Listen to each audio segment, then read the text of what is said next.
hold on to your butts, folks. This site is so good that the surveyors took it upon themselves here in Wyoming to split this. Each building and structure deserves its own page, its own listing in the Historical American Building Survey because of the absolutely stunning grandeur. I hope you're ready. Behold! What in the bleep is this? Like, why would you even put this on a survey called building? Just a pile of refuse. It looks like my alley. But this is what we're given, folks. And let me just indulge you with these amazing details, which, as you can tell, obviously I'm being facetious. This is all about the narrative and not so much about the vision. As you can tell, probably, I know you're dying to know what this is all about. These random drill bits and bits of concrete foundation and completely dilapidated structures that look more like a shanty town than a historic American building. But what you're looking at here, in the name of being thorough, is the Superior Coal Mines. In 1868, coal mining was one of the industries that drew people to the unsettled areas of what would become the great state of Wyoming. In 1868, the first steam engine begins to climb the continental divide of the Wyoming Rockies, and at the time, coal was regarded one of the most valuable assets of the area. And towns would develop wherever deposits of bituminous coal and the transportation coincided. Throughout the 19th into the 20th century, these towns were abandoned, and the buildings, as glorious as they may be, were removed for use elsewhere, or removed by nature for the sake of compost. So the towns of Superior and South Superior formed. They came into existence as a result of this coal mining development along Horse Thief Canyon. These two communities' economies revolved around coal mining, as you can imagine, and when they closed in the 1950s and early 1960s, the area's economy, though the fact that it was based on a single resource, became all too apparent. From an all-time high of 900 people, the population of South Superior plummeted to 197 persons in 1970, and the nearby community of Superior, which had somewhere around 1,600 residents in 1925, by the time 1970 rolled around, no one lived there. The closing of the mines, all the residential, commercial, and mine-related buildings on lands which were at the time owned by Union Pacific, they were demolished or sold and moved away, or just demolished and left in these glorious scrap piles for the surveyors to photograph and paste importance onto. So the town of Superior, which was a company town, ceased to exist and its residents moved away. South Superior continues to exist, though at a much reduced level. And the growth and the demise of these two coal towns created a unique cultural landscape. That's what we're told anyway. These communities are and were located near the head of Horse Thief Draw, which is a north to south trending tributary of Bitter Creek. This is an old school manhole cover, and the source of Horse Thief Draw is north and to the west of present day Superior, so the stream flows southeastward. At the location of South Superior, the stream turns south and flows 10 miles to reach Bitter Creek and cuts along this steep, deep-sided valley. And interesting how these brick-lined wells look so nice down below and so junky up top. But anyway, the Superior coal mines were located along this valley or in the side canyons near to this draw that I had just described. And some of these miles were a few miles away, and due to the distance between, small coal camps to house the miners would pop up around the mine. The mine portals are located in the side canyon east of the mine and also south of the existing town of South Superior. And we're told a small neighborhood of Japanese coal miners was located at the mouth of the canyon, and this small collection was known creatively as the Jap Town. This area became the primary residential center for Japanese workers during the early years of the Superior mines, and then there was also a neighborhood of Euro-American miners known as located in what was known as A Canyon and A Camp. I think we touched slightly on some of these areas earlier, and if these stories are correct, which I have my doubts based on the fact that these wells and these tunnels are of brick with nothing else is, not even the buildings, and they're not even they're capped with concrete, which is obviously dilapidated and crushed now. But the buildings are made of wood, so I don't understand. Again, it seems like maybe some of this infrastructure may have already been there, and what you're seeing is this sort of scaffolding and the later additions that popped up around it. I could be wrong. I mean, there's a chimney left still standing in the middle of what looks like a foundation. So there was the historic town of Superior was built by Superior Coal, which was a subsidiary of Union Pacific, and the first camp was called Dogtown, which was actually initially called White City, interestingly enough, and the town was independently owned and operated, and when the mines closed, the residents remained, and this was South Superior, and all the villages and the communities in this area are just kind of lumped together now and called Superior, but in actuality, only the Union Pacific traffic-run community is where the town site was located. There were at one point 200 residential structures. There was a bank, an opera house, a hospital, several schools, a company store, mine office, superintendent's house, and there was some industrial support facilities, but the majority were located along the northern edge of the town. The boiler house, the machine shop, the boilermaker shop, the fan house, the stables, the water wells, and that sort of thing. There were chicken coops, there were rabbit hutches, there were coal sheds, and this is in a semi-arid region, but paradoxically, one of the biggest problems facing these miners was, contrary to what you would think, was the overabundance of water. The mines had penetrated an aquifer, and the coal mines had to be dewatered constantly. So these water wells that you see were actually placed along Horse Thief Creek to dewater the mines. They were essential to keep the operations underground running smoothly, and the water would continue to be a problem inside these mines over the years. Here you see some bricks here. So maybe the buildings were of brick and the foundations were of concrete. That's the way it would look. I don't know about moved and being used somewhere else. They look like they were just demolished. So the dewatering of the mines, it resulted in these large volumes of water being dumped into the Horse Thief drainage, and it didn't really have the capacity to handle this additional water. So the cut, it became deeply incised, and more water was pumped with more activity, and then there was periodic runoff. And once down cutting, it penetrated the alluvial fill of the canyon, bedrock impeded the further downward entrenching, and then it starts to cut laterally, and as a result, this side cutting threatens the structures that were built along the creek banks. So this was a cultural landscape that was scarred by mining and marked by ethnic vernacular construction. There were Italian and Greek stonemasons that popped up out of nowhere to build these stores and outdoor ovens, and apparently this is a unique landscape that still exists, though I have yet to see the photographic evidence of that thus far. We're told the town grew rapidly into prominence as an important mining town with the construction of a branch from the Union Pacific Main Line, mining concerns located along the canyon, and began the operations. And the basic characteristics and cultural heritages of each nationality are engendered by hard living conditions of the old world and is conducive to habits of industry, frugality, and contentment within the new conditions. That's what we're told by an account recorded in the American Guide. Contemporary racial groups retaining their ethnic identity are Japanese, Chinese, Negro, and to a lesser degree, Mexican. The groups intermarry freely and are fast losing their ethnic identity. Also Italians, Yugoslavians, Austrians, Scots, and Greeks. I would like to just go ahead and say that they're all Americans. I don't know why this is written in the 60s. Eventually, they needed dependable water supply, obviously, to ensure the growth. So they designed a water system to serve Superior and the other coal camps. And if I remember correctly, we had actually discussed this already in a prior survey, where the water lines that were run to South Superior were tied through the Union Pacific water system. When the mining camps were abandoned, the water lines were left in place and gradually shut off, and there was some litigation that had to happen to ensure that once the company abandoned its section of the town that stayed depended on that system had to be assured that their water wouldn't be cut off just because the Union Pacific was abandoning the area. We're told that water was preferred. People preferred to carry their water from South Superior in 5-gallon buckets rather than use expensive railroad tank cars. I would say that they probably wouldn't prefer to carry their water.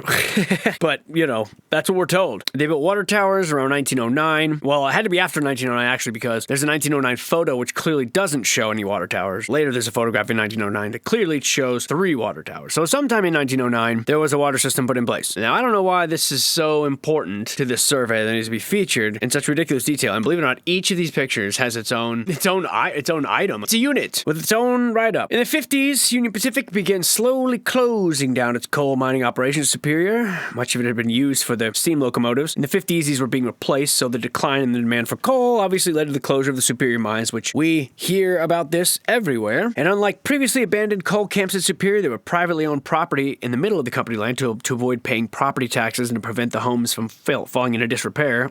That worked. They were either dismantled or moved, or just left to fall into disrepair. So that's what you're looking at here. They had a trouble with labor. Most of the coal was cut by machine, etc., etc. And what you see here are many shafts and the infrastructure left behind, along with a scattering of brick buildings. Now, this is a hay storage facility from the National Guard. Like this survey in Wyoming is running on fumes. Here we jump to the trail shop and the guest cabin at the Upper Hamilton's General Store. This is back at Yellowstone National Park. Apparently we're jumping back there. In West Thumb, the service station, along with the various outbuildings and the guest cabins. near the lodge in Cody. Virtually all the same. These are one of the earlier buildings that were constructed in the Trail Shop complex, which were built in 1922.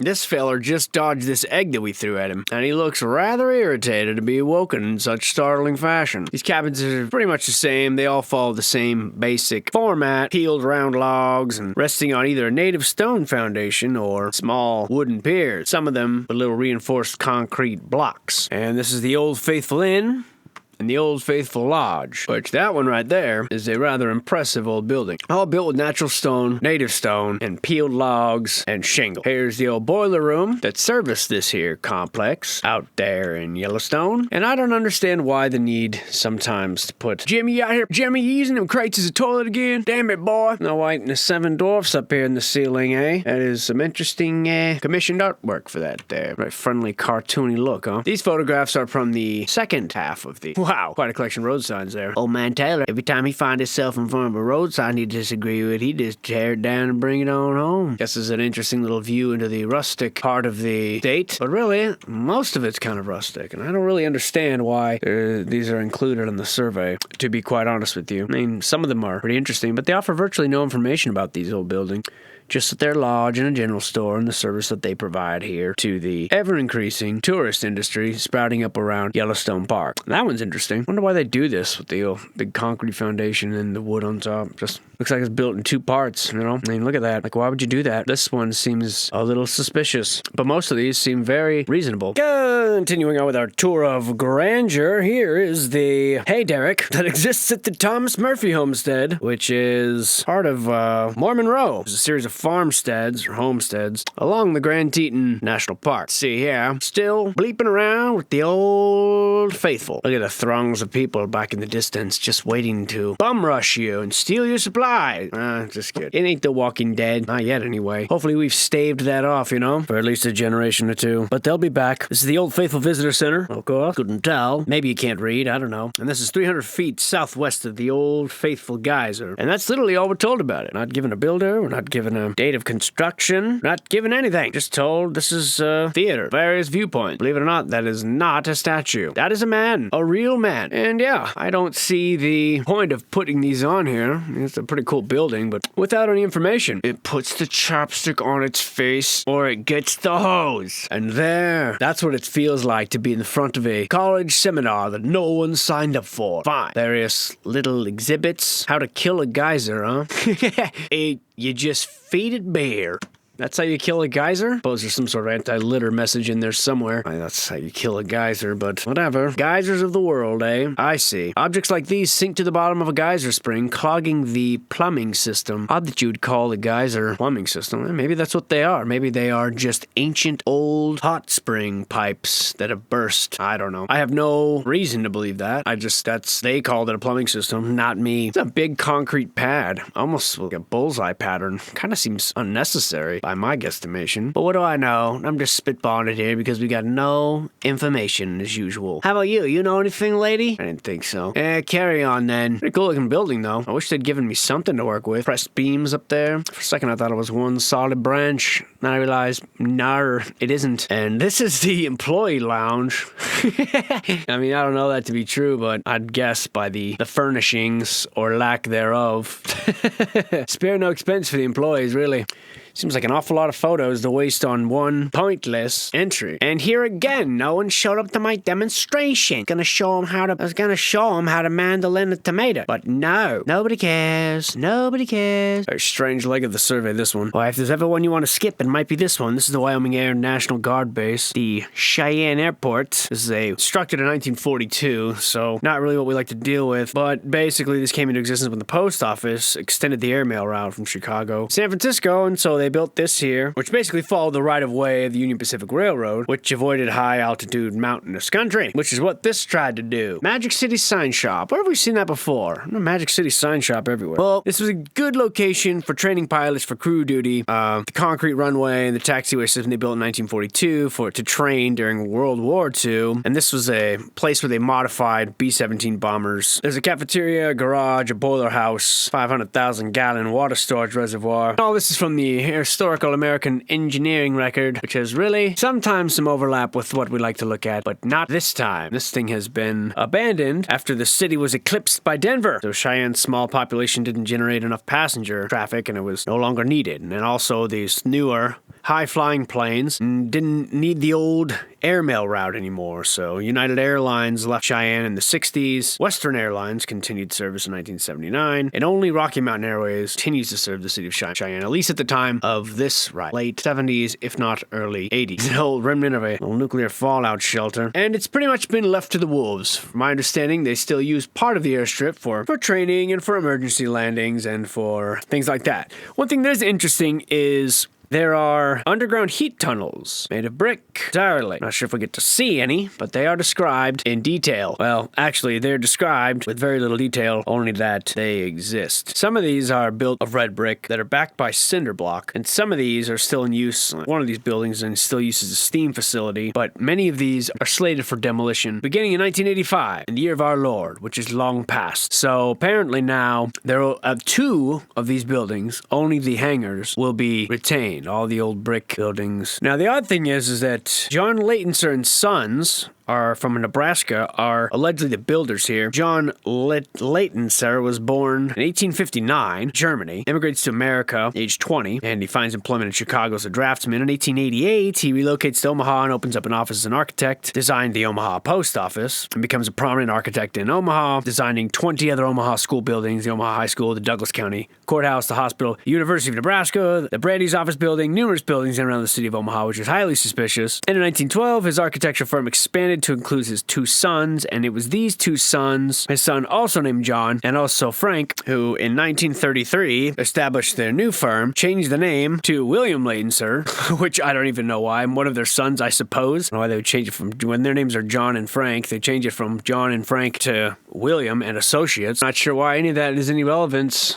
at all. The old boiler room here. Amazing old furnaces. And yeah, that's the story of that place. Gee, look at these buildings. How beautiful. I mean, what is the point of all this strange stuff here to put on this here survey? What a doozy this one is. Apparently what we're looking at here is a dam and reservoir, or at least the remnants of it, and some of the drainage ditches. There was a breach in 1923 and subsequent flood, which led to this dam failing. And so now we're told it just blends into the natural landscape. Viewing the site, it's easy to mistake the dam for just a natural ridge. Even the sandstone riprap appears to be just natural outcrops. Now, I think the only thing of interest here is to show you that there can be a dam, a functioning dam, in one lifetime. Once it gets ruptured, it just reverts back into the landscape, which is extraordinary. The power of wind and water to turn things back into what they were. Eventually, glass becomes just sand again, and concrete just turns back into limestone. Metal just turns back into stone. It's pretty incredible, actually. It's almost like the world self-recycles, which makes one look at all large chunks of block and stone and rock and mountain very differently. As you see here on the bottom left here, over here, you've got this, what's left of this dam, and it doesn't look much different from lots of cliff sides that you see all over the world, which makes you wonder, how long have we been here and how many times have things been constructed and fallen apart? And I don't even have a clue at this point. I couldn't even begin to guess. Sometimes I think we've been here a lot less time than they tell us, and sometimes it seems like we've been here for untold amount of years. And I guess the answer is probably somewhere in the details, where it depends on how you define we, as in this generation of we, this current batch of humanity, or were there other prior batches that have been here after various resets, whether natural or from some other force. It remains a mystery, and will probably always remain a mystery. And I guess all that we can really do is each of us individually search for truth. It's a personal journey we all undertake. We all have to settle on some version at some point, try to make sense of this world, and really give it all up in the end to a higher power. Worry about the things that you can control and focus on those. Do the most that you can with the time that you're given, and the rest of it, just have to give it up to a higher power. And I suppose that really is the cornerstone of faith. Do right by yourself and try to lead as many people to shore as you possibly can. If anything, these surveys have taught me a new way to look at perspective. I see very little difference in this constructed bridge here, stones next to it, whether this was part of a bridge too that failed, or whether this bridge was built of these pieces, or perhaps it's a bit of both. Perhaps these pieces were of a bridge bridge that once fails, and they were used to rebuild. And in a way, that's kind of what society seems to be all over the whole world, is things get shattered, pieces get used to rebuild them. I don't think there's any shame in it. I do find highly suspicious in this nation, this experiment, that sometimes the pieces of what appear to be a shattered realm from before are used to